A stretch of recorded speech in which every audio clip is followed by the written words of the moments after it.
நம் முன்னோர்கள் முட்டாள்கள் இல்லை. அவர்கள் எதை செய்தலும் கண்டிப்பாக அதில் 1000 நன்மைகள் இருக்கும். நமக்கு நமது முன்னோர்களின் விஞ்ஞான அறிவு. அந்த காலத்தில் எப்படி எந்த டெக்னாலஜியும் இல்லாம கிணறு வெட்டுனாங்க. கிணறு அமைப்பது என்பது அத்தனை எளிதான காரியமில்லை. பலர் சேர்ந்து உழைத்து உருவாக்கிட வேண்டிய ஒன்று. ஒரு வேளை தோண்டிய கிணற்றில் தண்ணீர் வராமல் போய்விட்டால் அத்தனை உழைப்பும் வீணாகி விடும். அதேபோல கோடையில் கிணற்றில் நீர் வறண்டு போகும் வாய்ப்பும் உள்ளது. ஆனால் இவற்றிற்கெல்லாம் எளிய இலகுவான தீர்வுகள் இதோ.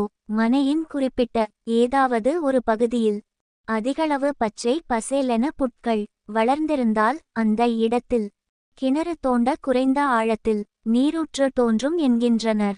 சரி, நீரூற்று இருக்குமா? முற்றுப்புள்ளி. ஆனால் நல்ல நீரூற்று என அறிவது எப்படி? நவதானியங்களை அரைத்து கிணறு வெட்ட வேண்டிய நிலத்தில் முதல் நாள் இரவு தூவி விட வேண்டும். அடுத்த நாள் கவனித்தால் எறும்புகள் இவற்றை சேகரித்து ஒரே இடத்தில் கொண்டு சென்று சேர்த்த அடையாளங்கள், அதாவது தடயங்கள் இருக்குமாம் அந்த இடத்தில். கிணறு வெட்டினால் தூய சிறப்பான நன்னீர் கிடைக்கும் என்கிறார்கள். சரி, தூய நீரும் கண்டு கொண்டாயிற்று.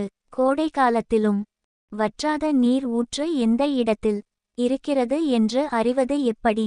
கிணறு வெட்ட இருக்கும் நிலப் பகுதியை 4 பக்கமும் அடைத்து விட்டு பால் சுரக்கும் பசுக்களை அந்த நிலத்திற்குள் மேய விட வேண்டும். பின்னர் அந்த பசுக்களை கவனித்தால் மேய்ந்த பின் குளிர்ச்சியான இடத்தில் படுத்து அசை போடுகின்றனவாம். அப்படி அவை படுக்கும் இடங்களை 4-5 நாட்கள் கவனித்தால் அவை ஒரே இடத்தில் தொடர்ந்து படுக்குமாம்.